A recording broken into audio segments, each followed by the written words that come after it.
Hi everyone, sorry this is going to be faceless today.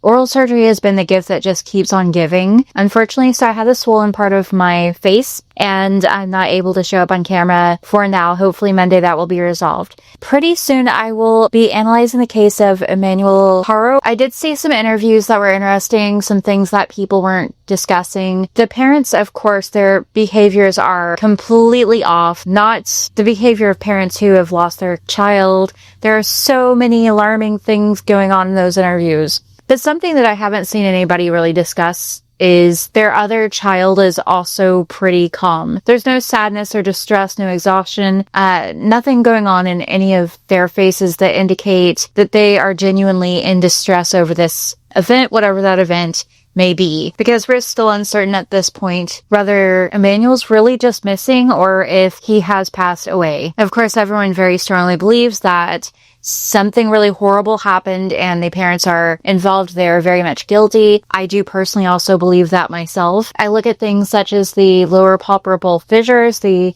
opening in the eyes are not drooping. There's no drooping of features. This complete drooping of features that we should see when someone is genuinely sad. There's no exhaustion. There's no distress. And I'll go over that in more detail in my analysis, but I will also analyze Gypsy Rose's latest video, of course. A lot going on there. I want to say, normally I do take mental health very seriously, and I believe that society has it all wrong when we say that people who threaten to end their own life are doing it just for attention. They're speaking out just for attention. I think that that is very wrong. From personal experience, I've known someone who said it 20 times before they actually did it. So might have started off as an attention thing. It still should be taken very seriously because eventually he did end his own life. There are also people with antisocial personality disorder, sociopaths or psychopaths, and that's the nurture versus nature things. There's this whole spectrum, this level of severity there. And those people, while you should still take their claims seriously, also are far more likely to end their lives out of spite, to control other people, to show somebody, you have no power over me, I'm going to do this myself.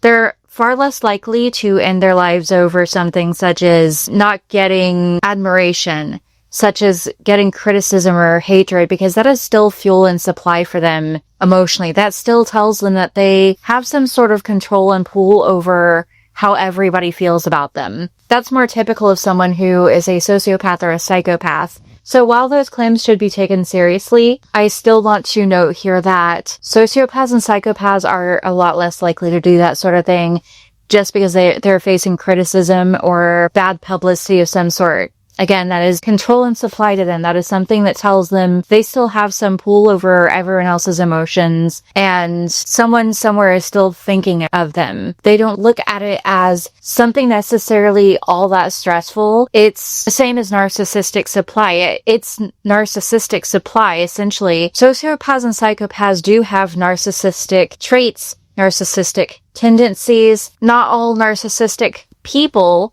with narcissistic personality disorder are psychopaths or sociopaths, but people who are sociopaths and psychopaths, people who have antisocial personality disorder, do have narcissistic traits. And we all do to an extent, of course. And we all don't have the personality disorder. So that can get confusing. And I also get people that ask me if psychopaths and sociopaths if they all fall under the umbrella of antisocial personality disorder. And my belief is that they do, that those are different ends of that personality disorder. That's what I've read, researched, heard, what I believe. Again, no, it's a nurture versus nature. And it's just important to note that people that are typically making those claims, such as Gypsy Rose's, that she wanted to at one point end her life, should be taken seriously, but also keep in mind that unless it's out of spite, that's most likely not going to happen. There's not a high likelihood. Take it seriously in case. There's always this small possibility that something different happens. That being said, it didn't make sense that her go-to for this was to travel to Austin. People who are genuinely depressed, in distress, ready to do that sort of thing aren't wanting to just travel the world. And again, that's not 100% true, guaranteed. There are small amounts of people that will absolutely go travel despite how they feel, but usually we tend to withdraw. We want to be home, to ourselves, not in the world, especially if she really intended to end her life for the sake of criticism because she was getting hate, she calls it. She wouldn't want to be out in the world where there are a lot of people.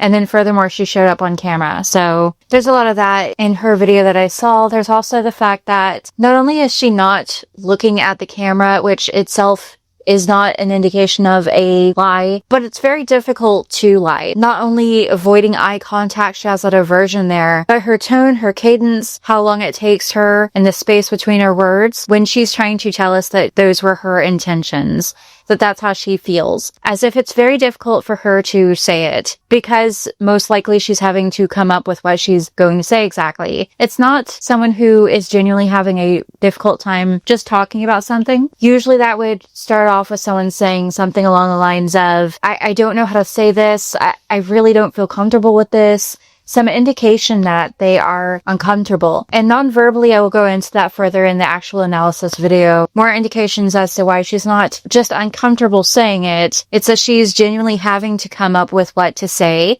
and what her narrative around this will be. Large indication that she's being deceptive there. Of course, there are people who genuinely do feel that way. And like everybody else, I will leave the number to the hotline that you can call if you are in distress, if you are having those thoughts of ending your life. But there are people everywhere that do actually genuinely feel that way and have full intent to do that sort of thing, that have done that sort of thing. And for people such as Gypsy to make videos making these claims, again, it should be taken seriously, but most likely she would not do that over bad publicity. Is very disturbing behavior. So I'll do analysis on that. Please watch for that. I'm sorry, I really have not been active again. This oral surgery thing just really is the gift that keeps on giving. I expect this to take 3 months to fully heal from, hopefully not longer. So not my usual content. I would still love to know your thoughts. If you agree or disagree, or what your beliefs are, what you'd like to see next. So please comment that down below if you've listened in this far. Please hit the like button. Please subscribe. Thank you.